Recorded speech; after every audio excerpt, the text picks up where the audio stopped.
बिस्मिल्लाहिर्रहमानिर्रहीम। Homeopathy and autism series में आज हम ऐसे बच्चों का मामला डिस्कस कर रहे हैं जो बहुत ज़्यादा अपने सर को शेक करते हैं, नोडिंग करते हैं या इवन इस हद तक आगे चले जाते हैं कि सर पीटते हैं, बाज़ औक़ात हाथों से या किसी चीज़ से, बाज़ औक़ात खड़े-खड़े यकदम गिर जाते हैं सर के बल। ऐसा तो बहुत आम है कि दीवार के साथ सर पटकते हैं, किसी बात पे या बगैर किसी बात के भी ये ऐसा करते हैं। एडीएचडी बच्चों में भी ये मसला होता है और किसी हद तक नॉर्मल बच्चों में भी ये इशू आजकल पाया जाने लगा है। पेरेंट्स हैरान होते हैं कि ये क्यों ऐसा करता है, हालाँकि कोई इतनी बड़ी बात नहीं थी या इतनी शिद्दत से इसने सर जाके टकराया, हमें तो डर लगा कहीं कोई इसको हो ना जाए, मगर इसको कुछ नहीं होता। रोता है, डिस्टर्ब होता है, मगर ऐसी कोई सिचुएशन नहीं होती कि आइंदा ना करे। जिन बच्चों को ये मसला होता है, उसके पीछे कई वजूहात बयान की जाती हैं और उसके तरीके भी मुख्तलिफ़ अंदाज से अख्तियार किए जाते हैं। ऑटिज़म सेंटर में या एडीएचडी बच्चों को जो लोग ट्रेन करते हैं थेरापिस्ट, वो मुख्तलिफ़ किस्म के ज़राए और तरीके अख्तियार करते हैं।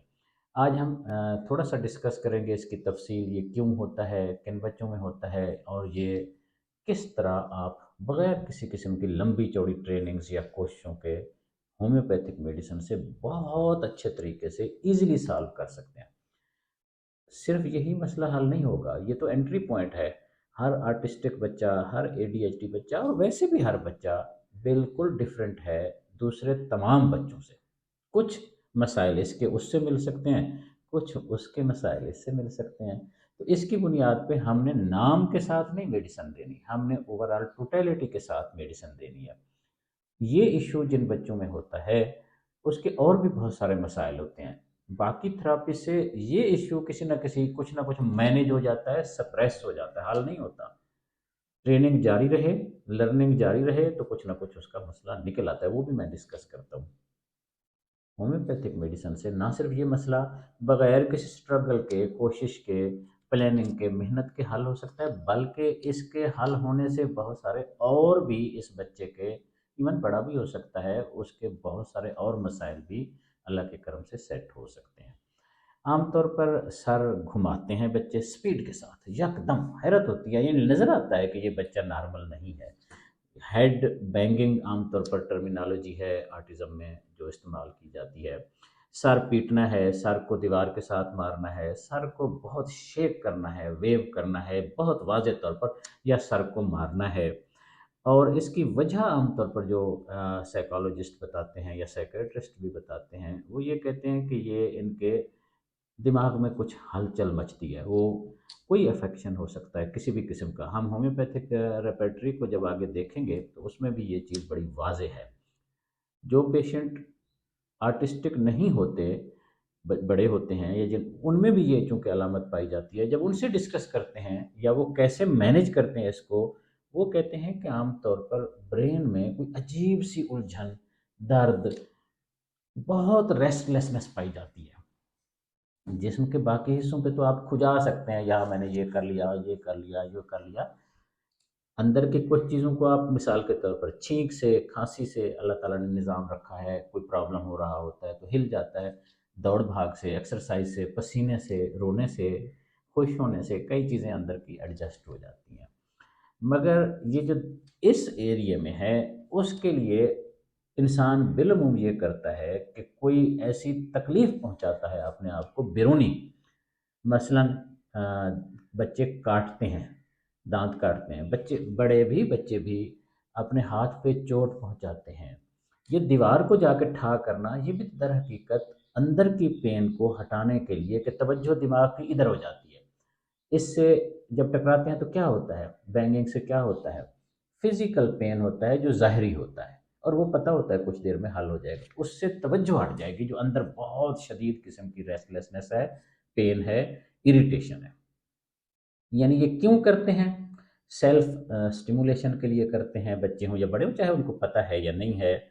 सेल्फ कम्फ़र्ट के लिए, सेल्फ सूदिंग के लिए करते हैं, अपने आप को उस ख़ास सिचुएशन से निकालने के लिए। फ्रस्ट्रेशन, गुस्सा, इरिटेशन जब शिद्दत का हो तो फिर ब्रेन में कुछ न कुछ होता है। और उससे भी इनको जब ये हरकत करते हैं टकराने की, चोट पहुँचाने की, गिरने की, उसको भी फ्रस्ट्रेशन को भी आराम आ जाता है, वहाँ के अंदर के मसले को भी कुछ ईज़ीनेस आ जाती है। एग्रेशन, गुस्सा शदीद किस्म का जब हो तब भी इंसान कोई ना कोई ऐसी हरकत करता है जिससे वो एक्सप्रेस हो जाता है, मैनिफेस्ट हो जाता है, तब भी इंसान को, बच्चे को, बड़े को कुछ ईज़ीनेस आ जाती है। क्योंकि अंदर की उस कैफ़ियत को वहाँ तक हाथ नहीं पहुँचता, वहाँ समझाया भी नहीं जा सकता, कुछ किया भी नहीं जा सकता। ऑटिज़्म सेंटर में मुझे नहीं पता, पाकिस्तान में मैंने नहीं देखा ज़्यादा, जो आम तौर पर बाहर के ममालिक में होता है, तो वहाँ ऑक्यूपेशनल थेरापिस्ट्स जो हैं, इसके लिए उन्होंने कुछ टेक्निक्स ईजाद की हुई हैं। मसलन वैसे तो साइकोलॉजी में तकरीबन हर चीज़ का उन्होंने यही फाइनल किया हुआ है, कोई भी मसला हो, कि या तो लंबे लंबे सांस लें या सांस रोक लें। सांस अगर आप रोक लें, अगर बच्चा इस तरह है, उसको समझाया जा सकता है, लर्निंग दी जा सकती है, ट्रेनिंग की जा सकती है। एक तो ये तरीका बताया जाता है कि जब ये कैफियत हो, अगेन बच्चा बड़ा इस कंडीशन में है तो उसको समझाया जा सकता है ना।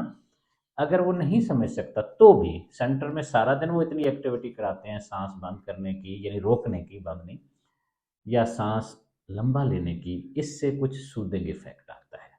इसके अलावा योगा एक्सरसाइजेस कराते हैं, उसमें भी बाज़-औक़ात सर के बल खड़े होना, नी एल्बो पोजीशन में सोना, ऐसे बहुत से आसन हैं, ऐसे बहुत से योगा में एक्सरसाइजेस हैं जिससे सर पे आमतौर पर ठंड पहुंचती है, या सर्कुलेशन ऑफ ब्लड चेंज हो जाता है। ऑटिज्म सेंटर ने ये सारी चीज़ें की होती हैं, कभी कुछ कर रहे हैं, कभी कुछ कर रहे हैं, तो बच्चा कुछ ईजी रहता है और सूदिंग इफेक्ट में रहता है। और वजूहात बेशुमार हैं। बहुत सारी वजह जो मैंने आपको शुरू में अर्ज़ की है वो तो यही है कि ब्रेन के एरिया में कुछ अफेक्ट है, कोई अफेक्शन है। होम्योपैथी भी यही कहती है, और मेडिकल साइंस में भी ये बहुत अहम तरीन काज समझी जाती है। इसके अलावा सर दर्द हो सकता है शदीद किस्म का, बच्चा बता नहीं सकता, समझा नहीं सकता। कान के कोई मसाइल हो सकते हैं, कान में आवाज़, सीटियाँ, इस तरह की चीज़ें भी बच्चे को इरिटेट करती हैं, एंग्ज़ायटी देती हैं, बहुत तंग करती हैं। तो उनको ख़त्म करने के लिए भी बिलअमूम यही कोशिश होती है कि कुछ ना कुछ किया जाए तो तवज्जो उससे हटे। ये एक सेल्फ मैकेनिज़्म है, छोटा-बड़ा, इवन एनिमल्स भी अपने तौर पर कोई ना कोई रास्ता निकाल लेते हैं उस ख़ास कैफ़ियत से, जो भी हो वो निकलने के लिए। जो बहुत अहम समझा जाता है, एक तो सेंसरी डिप्रिविएशन समझी जाती है, और दूसरा जो मेजर है मेडिकल साइंस के मुताबिक वो ये है कि सेंट्रल नर्वस सिस्टम में डिजीज़ेज़ होती हैं। इसी एरिया में कोई डिजीज़ेज़ होती हैं जिसकी वजह से इंसान बहुत डिस्टर्ब हो रहा होता है, और जिसका नतीजा आहिस्ता-आहिस्ता किसी शक्ल में निकल सकता है अगर उसको सही तरीके से डील ना किया जाए, ट्रीट ना किया जाए। गुज़श्ता 8-10 सालों से इस इश्यू को ओसीडी में भी आम तौर पर देखा जा रहा है।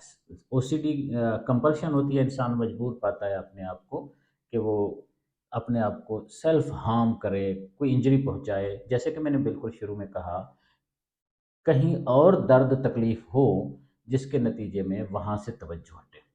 इसके लिए आम तौर पर एसआईबी का नाम से अगर आप कोई सर्च करना चाहें, रिसर्च करना चाहें तो देख सकते हैं कि एसआईबी के नाम से ओसीडी है जिसमें इंसान अपने आप को तकलीफ़ देता है, किसी न किसी तरह उस मुसीबत से बचने के लिए। अब साइकोलॉजिस्ट जब ये नाम रखते हैं तो ज़ाहिर है वो उस गहराई में नहीं जा पा रहे होते कि क्यों करता है, लेकिन वो कहते हैं कि अपने आप को हार्म करने की, ये अपने आप को पेन में ले जाने की, तकलीफ़ में ले जाने की ये कैफ़ियत होती है। ऐसे कई पेशेंट्स का ट्रीटमेंट किया है जिनको सर में वो कहते हैं जैसे आग लगी हुई है, जैसे सर में तबाही मची हुई है, और उसके लिए वो कहते हैं कि हम अपने हाथ को काटते हैं। पेन, फिज़िकल पेन बरकत है, वो कहते हैं रहमत है अगर कोई और हो जाए, कहीं और पेन हो जाए, तो इसलिए नहीं होता तो वो अपने आप को किसी न किसी तरह पेन देते हैं। बड़े जो होते हैं एज में वो नहीं करते, वो मैंने ऐसे बच्चों के भी देखे हैं, उन्होंने हाथ पे ब्लेड से कलर कट लगाए हुए थे, इसलिए कि वो कैफ़ियत ऐसी होती है जिससे निकलना किसी न किसी सूरत में ज़रूरी होता है, वरना बिल्कुल बंदा पागलों की हरकतें करता है, चीखता-चिल्लाता है।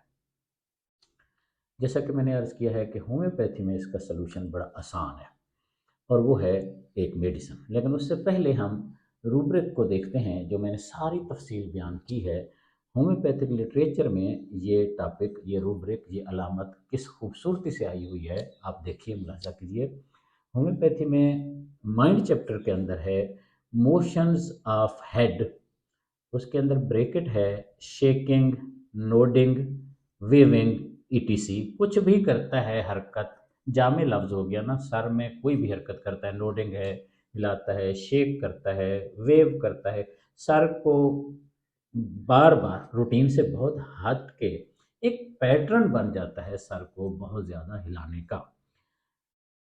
रोलिंग भी, आर्टिज्म में इसको रोलिंग ऑफ हेड भी कहते हैं। इसके अंदर है rolling head side to side, कभी इधर कभी उधर, ये आमतौर पर कैफियत है। फ्रॉम, ड्यूरिंग, या इस वजह से या इसके दौरान क्या, ब्रेन अफेक्शंस। होम्योपैथिक लिटरेचर कहता है कि ब्रेन में फिजिकल फॉर्म में कोई कंडीशन ऐसी होती है, कोई इफेक्ट हो रहा होता है उसके दौरान या उसकी वजह से, चाहे वो कैफियत है तो ठीक है, या वो कैफियत होती रहती है, उसके नतीजे में ये एक कैफियत डेवलप हो जाती है। इसकी दवा है सिर्फ और सिर्फ एक दवा, कोई मेहनत नहीं करनी, वो है हेलेबोरस। हेलेबोरस मेडिसिन जो है वो बहुत सारे मामलात में, ख़ास तौर पर इमोशनल बिहेवियर के मामलात में, डिप्रेशन में, डिज़ायर ना होना, कोई एम्बिशन ना बचना, कोई मतलब बंदा कहते हैं कि आम ज़िंदगी में ये कहते हैं ज़िंदा लाश, यानी कोमे की भी ये बहुत बड़ी दवा है। जब इंसान किसी बात, किसी जज्बे, किसी मामले, किसी इशू को रिस्पॉन्ड ही नहीं करता, इस हद तक ये दवा मुफीद है। और हेलेबोरस 200, 10 कतरे सुबह, 10 कतरे रात, ये कम से कम 10-12 दिन देनी चाहिए। अगर मसला इब्तदाई दौर का है, अभी बहुत पुराना नहीं हुआ, बहुत ज़्यादा थेरापीज़ नहीं हो सकें, क्योंकि थेरापी से सप्रेस हो जाता है, वो रहता है, किसी और तरफ शक्ल निकाल लेता है, मैनेज हो जाता है, हल नहीं होता। होम्योपैथिक ट्रीटमेंट से हल हो जाता है।